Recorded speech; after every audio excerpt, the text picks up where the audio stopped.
Wonder Man, la mini-série de 8 épisodes de Marvel qui est débarquée sur Disney+ le 27 janvier 2026. Alors, est-ce que vous l'avez regardé? Qu'est-ce que vous avez pensé de cette mini-série-là? Mais moi, j'ai trouvé que c'était tellement rafraîchissant de la part de Marvel de faire une émission sur des acteurs qui veulent le rôle d'un super-héros. On a le personnage de Simon Williams, qui est l'acteur qui veut décrocher le rôle de Wonder Man, un remake d'un film sur un super-héros dans cet univers-là. Et que finalement, Simon Williams, le personnage, va devenir un jour, dans l'univers cinématographique de Marvel, Wonder Man, mais on n'y est pas encore arrivé tout à fait là. C'est juste une espèce d'introduction au personnage. Et quelle bonne idée de la part de Marvel. Je trouvais que c'est tellement rafraîchissant parce que c'est vrai, à chaque projet de Marvel, on nous amène ça de manière un peu différente. Je prends comme exemple Captain America Winter Soldier en 2014. Eh bien, ce film-là avait un look, avait un feeling un peu film d'espionnage des années 70. Et ça, c'est le mastermind derrière le MCU, Kevin Feige, qui a eu l'excellente idée, justement, pour toujours être capable de se renouveler, d'apporter quelque chose de nouveau dans chacune de leurs productions.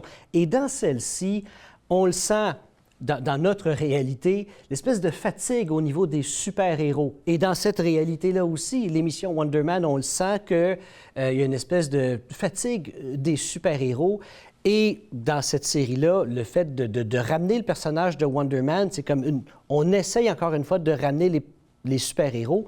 Et tandis que dans notre réalité, oui, aussi, les super-héros, on est un peu fatigué et ils ont tellement trouvé une bonne formule parce que je parle du personnage de Simon Williams qui est interprété par Yahya Abdul-Mateen II, qui est excellent dans son rôle, mais il y a également son acolyte dans cette série-là, son ami, ces deux acteurs qui s'entraident pour décrocher le rôle de Wonder Man.